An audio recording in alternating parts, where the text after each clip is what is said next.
Hola amigos, estamos nuevamente en este tercer bloque de Siempre Sano en VHTV, nuestro canal. Y en esta oportunidad tenemos a un excelente profesional, amigo y gran persona. Me refiero al doctor Edgar Morales Landeo. El doctor Edgar Morales Landeo es neurocirujano, graduado y profesor de la Facultad de Medicina en la Universidad Nacional Mayor de San Marcos desde el año 73. Es fundador de la Sociedad Peruana de Neurocirugía y de la Sociedad Peruana de Neurooftalmología, pionero de neuroendoscopía y fundador de la Unidad de Neurocirugía Pediátrica del año 87 en eSalud. Sí, acá tengo el dato. Además es gerente general del Hospital Nacional Edgardo Rebagliati, miembro de la Academia Peruana de Cirugía, 2 veces en el Consejo Directivo del Consejo Nacional de Medicina y 3 veces presidente, pero fundador de la Asociación de Historia de la Medicina Peruana y Parques Conmemorativos. Un gusto tenerte, Edgar, en este programa. La verdad nos sentimos muy honrados con tu presencia. El gusto es mío, Walter. Muchas gracias por invitarme también. No, por favor. Es importante, obviamente, hablar de la medicina y sobre todo de la historia de la medicina. Yo creo que los que no reconocemos la historia estamos condenados a repetir la historia. Cuéntanos cómo se generó este interés por la historia de la medicina.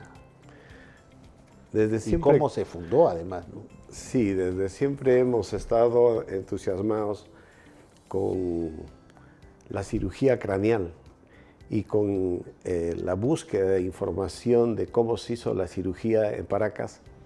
Fuimos entrando a la historia del Perú antiguo y encontrar más de 400 cráneos trepanados en Perú nos abre los ojos para que comparativamente veamos cráneos trepanados en el mundo, donde solamente tienen 1, 2 o 3 cráneos trepanados por cada país.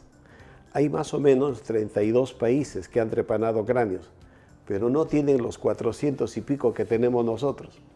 Y nosotros tenemos lo que se llama la Escuela Neuroquirúrgica del Mundo.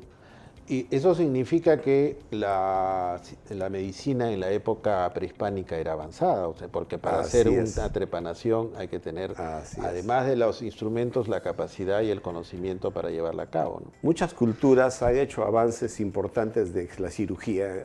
En Egipto se hicieron la cirugía transesfenoidal para vaciar el encéfalo de los que iban a ser momificados. La realeza se momificaba en Egipto. Y ellos inventaron la técnica, ¿no? Y en Paracas, hace 4.000 años aproximadamente, empezaron a hacer las cabezas trofeo con orificios frontales. Con la praxis y la práctica quirúrgica comenzaron a hacer más procedimientos quirúrgicos, posiblemente por razones místicas, por razones de ceremonias y después ya para curación. Y posiblemente gente con traumatismo craneal o gente con epilepsia eran operados. Y yo tengo ya la investigación de 12 técnicas operatorias que crearon los Paracas. Y llegaron a un punto de que no solamente trepanaban el cráneo en forma circular o en forma triangular o cuadrangular, sino también hacían trepanaciones sinusoidales. Y en esas trepanaciones empezaron a colocar placas de plata, placas de oro y placas de bronce, ¿no? El problema es que como no existía la escritura, probablemente no haya referencia de si fueron o no exitosas estos procedimientos. Parece que la escritura en ese entonces era la del quipu, porque se estaba haciendo investigaciones y parece ser que el quipu tenía un lenguaje numérico y también un lenguaje verbal, pero colocado en quipu. De tal manera que se han encontrado tablillas con nombres castellanos, pero debajo de la tablilla del nombre castellano están amarrados los quipus, ¿no? Cuando se dice Juan, abajo está amarrado el quipu, y cuando dicen Francisco, abajo está amarrado el quipu, ¿no? Entonces parece ser que sí ha habido lenguaje, pero lo que pasa es que los franciscanos se encargaron de quemar todo lo que era la herencia cultural. Claro, porque si vamos, hablabas de la historia en Egipto, tenemos los papiros que nos han venido desde esa época, el papiro de Eber, etcétera, que son parte de la historia de la medicina en el mundo, ¿no? Correcto. Entonces, por eso el tema era que no queda referencia si estos tratamientos fueron exitosos o no. Queda el que se hicieron, pero no sabemos cuán exitosos fueron. Hace 7000 años la cultura Harappa hace la primera escritura en el mundo. Estamos hablando del límite entre Pakistán y la India. Y progresivamente las culturas han ido inventando sus caligrafías, se fueron inventando los idiomas, y el idioma que el proto-indoeuropeo terminó migrando hacia América, y la migración del sudeste asiático llegó a Paracas con el cauqui, que se convirtió en quechua. Y sí, pues los incas y los quechuas tienen la numeración numérica exactamente igual a la china. Los chinos al decimal le ponen un número adicional y dicen 10 más 1 es 11, ¿no? Y en quechua también se dice 10 más 1, 11, ¿no? Porque en quechua 10 es chunca y 1 es juc. Entonces en quechua se dice chunca jucnío, y ese es el 11 que hacen los chinos. Entonces, ¿cómo es que idiomáticamente, numéricamente, los chinos, los japoneses y los peruanos tienen la misma forma de confección del idioma y de la numeración? Edgar, nosotros tenemos, como médicos, tenemos una mirada de la medicina occidental. Entonces, nosotros tenemos y nos curamos y recetamos toda la medicina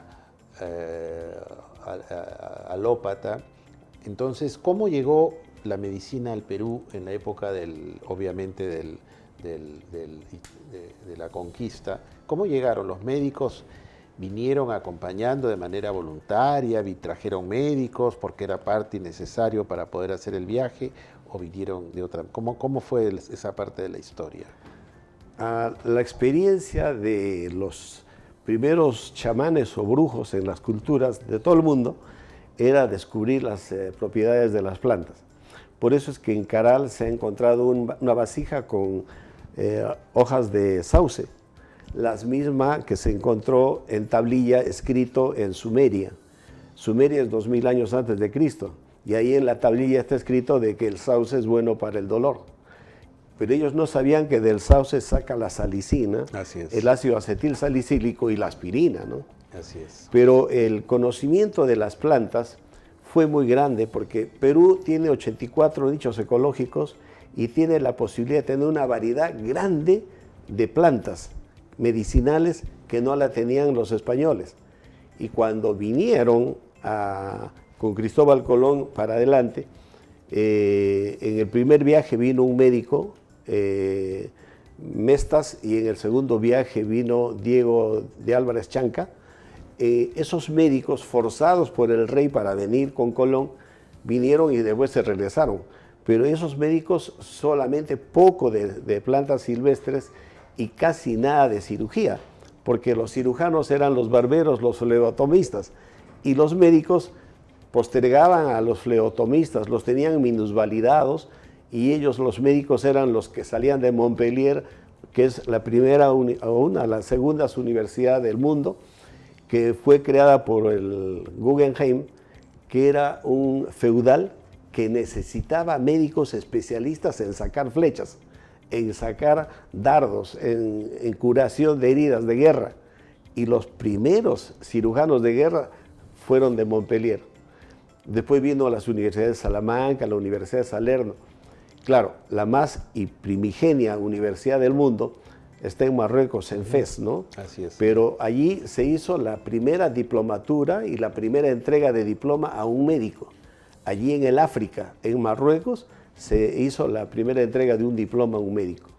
Claro, ¿no? sabemos que los árabes fueron los que más desarrollaron el conocimiento en los primeros siglos después de Cristo, y por el norte del África llegaron a España y en España lo trasladaron a toda Europa, ¿no? Entonces fue un poco Pero la medicina que trajeron los españoles no era tan eficiente como la medicina que ellos encontraron acá en el Imperio Incaico.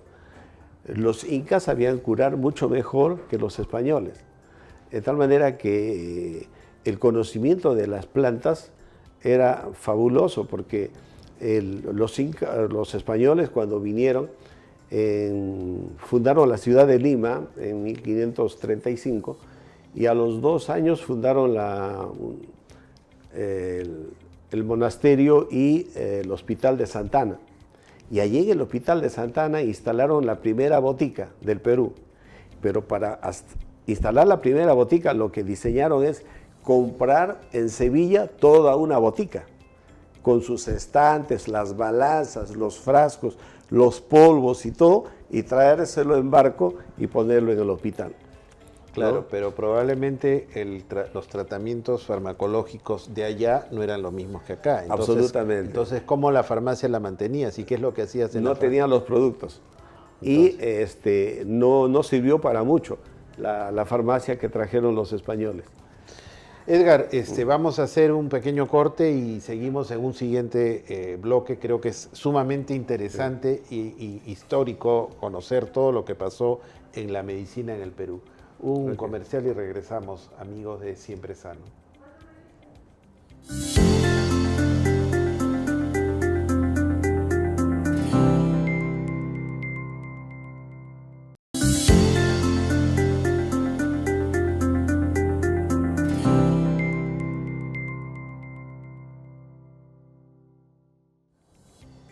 Estamos de regreso en Siempre Sano y tu programa de salud por VHTV, nuestro canal.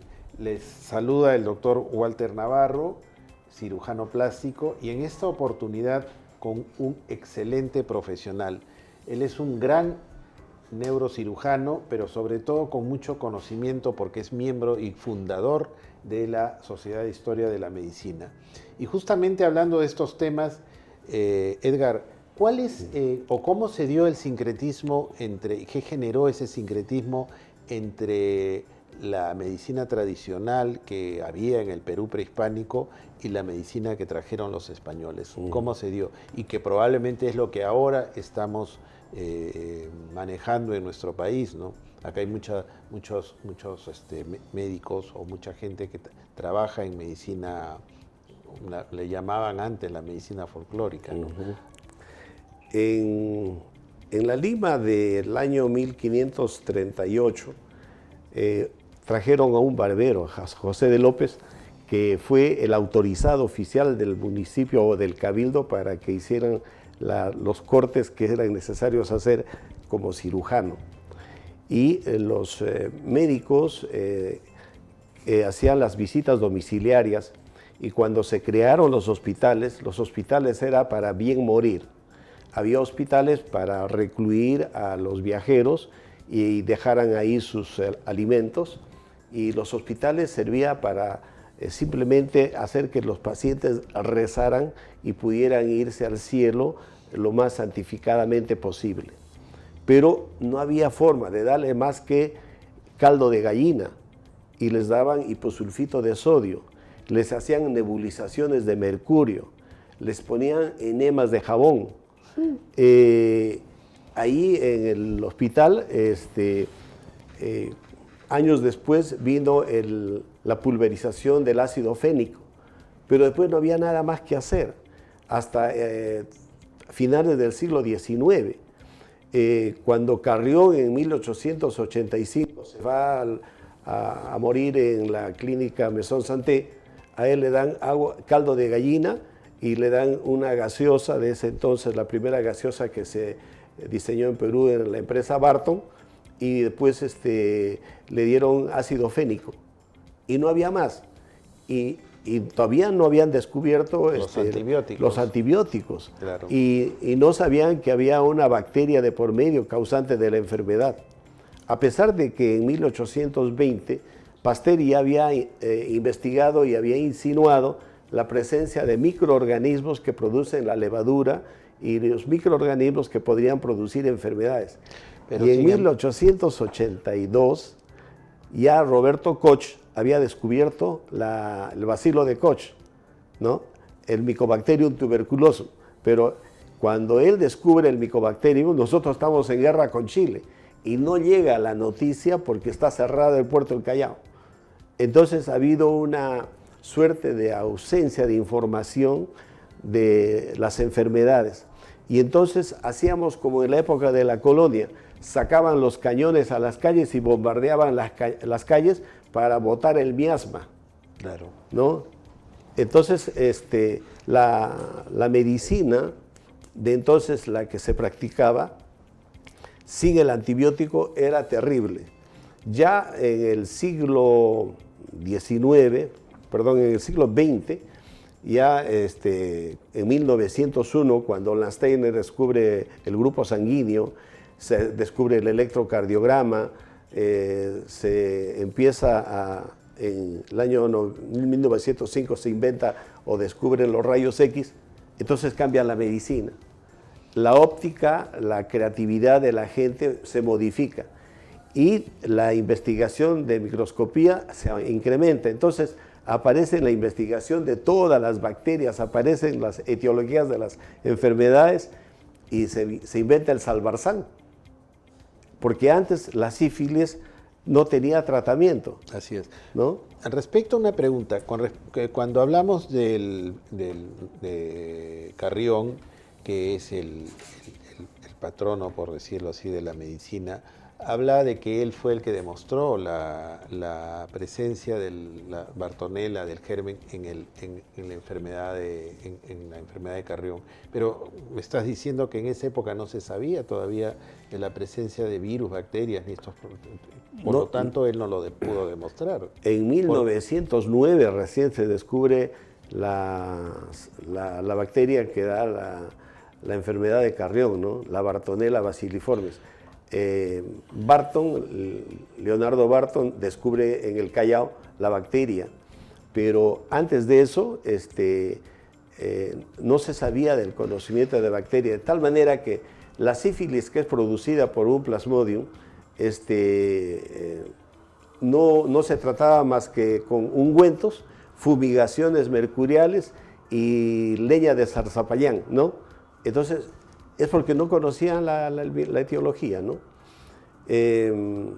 Con la presencia y la investigación del siglo XX, estamos hablando de hace 140 años, aparece ya la asepsia, la antisepsia, el control de la hemorragia y aparecen los analgésicos.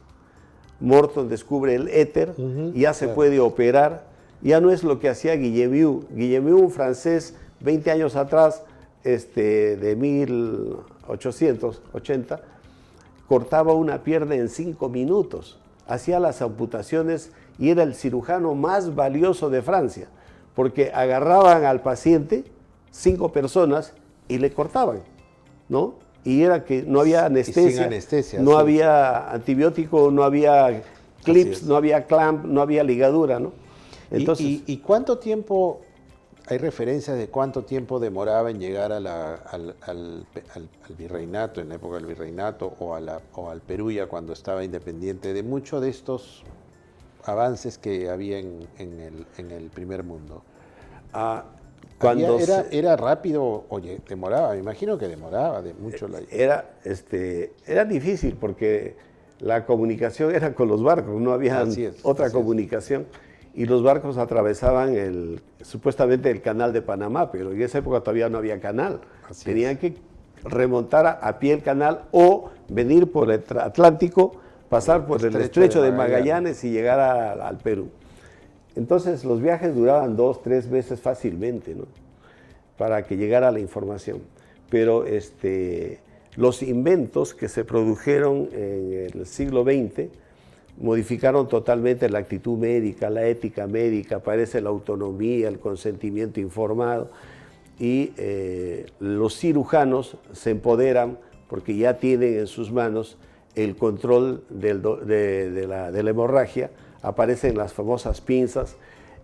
Hay un británico, Birley, que inventa o descubre de forma casual, mezclando cromo 40 con el fierro, encuentra el acero quirúrgico, el acero inoxidable. Y gracias a ese descubrimiento se tiene material quirúrgico inoxidable. Y con respecto a eso de la historia de la medicina, ¿cuál fue la primera universidad que tiene facultad de medicina y cuál fue el primer médico que hubo en el Perú? ¿Tienes referencia? La primera universidad fue la de Salerno, en Italia. Ya. Después la de Bolonia. ¿Y en el Perú la primera? En el Perú, el primer hospital que se puso cuando vino Colón fue en República Dominicana y luego en México. Y 5 años después en Perú. Entonces, en México fue el Hospital de Jesús, 5 años después el Hospital San Andrés, que primero fue una enfermería. Y esta enfermería se hizo en un terreno del espadero Juan de Morales, que le compraron el terreno y ahí hicieron el Hospital San Andrés y después que construyó la Facultad de Medicina San Fernando. En ese tiempo, la producción, digamos, de médicos, la formación médica, empezó realmente cuando se fundó la Facultad de Medicina San Fernando, en 1820 más o menos, ¿no? En el año 80, ya Cayetano Heredia es el que formula ya la forma ya oficial de formación médica universitaria de los médicos, ¿no? Y él es el último protomédico que tiene Perú, ¿no? Edgar, realmente es interesantísimo, es emocionante ver toda esta evolución de la medicina en el Perú, pero yo quisiera preguntarte, con todo tu conocimiento, ¿qué te llamó más la atención de toda esta evolución de la medicina en el Perú? ¿Y qué recomendaciones darías tú a los médicos jóvenes, a los médicos que están saliendo después de toda tu experiencia? Porque parte de la historia justamente es una reflexión que hace uno, una introspección. ¿Y qué le recomiendas a los médicos? A ver, nosotros estamos entrando ahorita a una sexta revolución industrial. Así es. Y la primera revolución industrial empezó en 1769 con el descubrimiento de los motores a vapor de agua y después los trenes a vapor de agua. Y entonces la primera revolución industrial hace avances en la medicina porque va descubriéndose cosas nuevas. Y en la segunda revolución industrial, en 1870, ya se descubren el foco, Edison interviene con sus inventos, más de 1500 inventos, y luego entramos a la tercera, cuarta y quinta revolución industrial. La medicina tiene que ver con eso, porque hace momentos Lucho Solari hablaba de la nanotecnología y la medicina, y eso estamos ya en la quinta revolución industrial, pero ahora estamos con la inteligencia artificial entrando a la sexta revolución industrial. Así es. Y la medicina va a cambiar, ¿no? Definitivamente ya los robots están haciendo la cirugía a distancia. La cirugía robótica se opera a los astronautas que están en una estación espacial y el cirujano está en la Tierra, ¿no? Así es. Entonces ya esa cirugía era impensable antes, ¿no? Pero ahora la revolución industrial ha modificado eso. Y el concepto de la formación médica va a cambiar también. Muchas gracias, Edgar, por haber estado en este programa. Realmente nos sentimos muy honrados de haberte tenido y sobre todo hablar de la historia de la medicina, que es tan importante y fascinante. Y te vamos a tener en un próximo programa para hablar de estos temas y de la neurocirugía. Mucho gusto. Es un gusto y cerramos nuestro programa con este invitado de lujo. Nos vemos el próximo sábado en Siempre Sano en VHTV, nuestro canal. Gracias.